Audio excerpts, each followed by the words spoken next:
नमस्कार बच्चों, हिंदी व्याकरण की कक्षा में आप सभी का स्वागत है। आज हम पढ़ेंगे पाठ 12 काल। काल का शाब्दिक अर्थ होता है समय।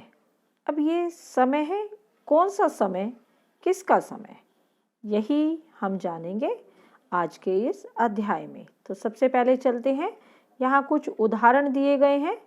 मोहन पढ़ रहा है। T20 मैच में भारतीय टीम की कप्तानी महेंद्र सिंह धोनी ने की थी।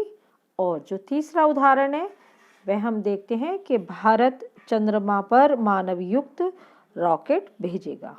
अब ये तीन जो उदाहरण हमने पढ़े, तीन वाक्य हमने पढ़े, इनमें हमने देखा कि जो क्रिया है वह एक ही समय की नहीं है, एक समय पर नहीं हो रही है। जो पहला वाक्य है उसमें क्रिया अभी हो रही है, दूसरे वाक्य में क्रिया हो चुकी है, और जो तीसरा वाक्य है उसमें क्रिया आगे समय में होगी। तो इसके आधार पर ही क्रिया का काल निश्चित किया जाता है। तो यदि हम काल को परिभाषित करें कि इसकी परिभाषा बताएं तो क्या होगी कि क्रिया के जिस रूप से उसके होने के समय का पता चले उसे हम काल कहते हैं। कि क्रिया किस समय पर हो रही है, या वह हो चुकी है, या आने वाले समय में होगी। तो उसी के आधार पर हमने काल के तीन भेद किए हैं। पहला काल है वर्तमान काल, दूसरा भूतकाल, और तीसरा काल है भविष्यत काल, या जिसे हम भविष्य काल कहते हैं। वर्तमान, जो समय अभी चल रहा है। वर्तमान का समय का अर्थ होता है जो अभी प्रेजेंट है, जो अभी चल रहा है, अर्थात जो क्रियाएं इस समय हो रही हैं उन्हें हम, वो कौन सा काल कहलाता है? वर्तमान काल। जो इस समय में, जैसे जिनसे पता चले कि क्रिया के जिस रूप से पता चले कि क्रिया अभी हो रही है या होती है। हो रही है और होती है में भी आप देखिए क्या अंतर होता है। एक तो मैं खाना खा रहा हूँ, दूसरा है कि मैं विद्यालय जाता हूँ। अर्थात एक तो है जो मैं इसी समय काम कर रही हूँ, या मैं जो अपना मेरा जो दिनचर्या है उसके अनुसार मैं अपना काम रोज ही करती हूँ। वे सारी क्रियाएं भी किस में आती हैं? वर्तमान काल में। अर्थात क्रिया के जिस रूप से यह पता चले कि क्रिया अभी हो रही है या होती है उसे हम वर्तमान काल कहते हैं। और इस काल के जो सूचक चिन्ह हैं, अर्थात हमें कैसे पता चलेगा कि यह वर्तमान काल की क्रिया है, उसके सूचक चिन्ह कौन कौन से हैं? है, हो या हूँ आदि। जैसे हम उदाहरण लिखते हैं कि शिक्षिका बच्चों को हिंदी पढ़ाती हैं। मैं बाजार जा रहा हूँ। चिड़िया दाने चुग रही हैं। तुम कहाँ रहते हो?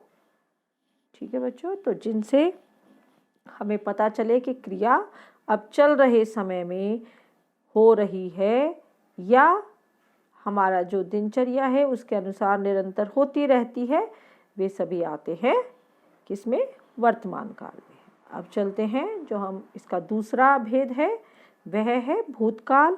भूत का अर्थ होता है बीता हुआ, अर्थात जो क्रिया हमें बीते हुए समय के बारे में बताती है, ऐसी क्रियाएं क्या कहलाती हैं? ऐसी क्रियाओं, जो क्रियाएं हैं वे कहलाती हैं भूतकाल। अर्थात क्रिया के जिस रूप से हमें पता चले कि जो क्रिया है वह बीते हुए समय में हो चुकी है, अभी नहीं हो रही, जो समय बीत चुका है, जो जा चुका है, उसमें वह क्रिया हुई थी, तो उसे हम क्या कहते हैं? भूतकाल। भूत का अर्थ ही होता है जो बीत गया, अर्थात जो पिछला समय है। और जो इसके सूचक चिन्ह कौन कौन से हैं? जैसे था, थे, थी या थी, अथवा आ, ए, ई। जैसे हम शिमला घूमने गए थे। इसमें थे आ गया सूचक और बच्चे खेलने गए, ए आ गया अंत में, गए। ठीक है। इसी प्रकार मैं कल बाजार गई थी या माताजी घर चली गईं, तो ई आ गया या ए आ जाता है, या था, थे, थी। तो इसी प्रकार ये इसके सूचक तत्व है। अब हम आगे बढ़ते हैं भविष्यत काल की ओर, जो कि काल का तीसरा भेद है, वह है भविष्यत काल। भविष्य अर्थात जो आने वाला समय है, अर्थात क्रिया के जिस रूप से आने वाले समय में क्रिया के करने या होने का बोध हो, उसे हम भविष्यत काल कहते हैं। अर्थात क्रिया अभी हुई नहीं है, जो आने वाला समय है उसमें वह क्रिया होगी। जैसे अभी जो हमने पहले उदाहरण पढ़ा था, वह भी कि जो भारत है चंद्रमा पर मानवयुक्त रॉकेट भेजेगा। अभी भेजा नहीं है, आने वाले समय में भेजेगा। और इसी प्रकार के जो अन्य उदाहरण हैं वे हम देख लेते हैं। माँ खाना बनाएगी, सुनीता पत्र लिखेगी। अभी लिखा नहीं है, आने वाले समय में लिखेगी। इसी प्रकार हम सब मैच जीतेंगे या राहुल कल विद्यालय जाएगा।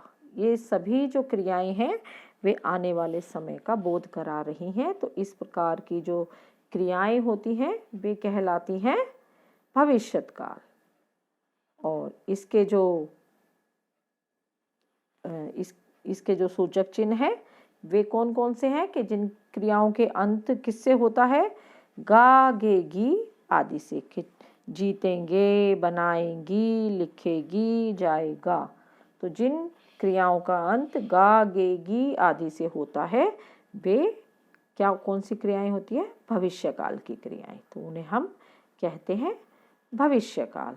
तो आज बच्चों हमने जाना कि काल अर्थात जो समय भी किसका, क्रिया के करने का जो समय होता है उसे हम काल कहते हैं। और काल के 3 भेद हैं, भविष्यकाल, वर्तमान काल और भूतकाल, और तीसरा भविष्यत काल।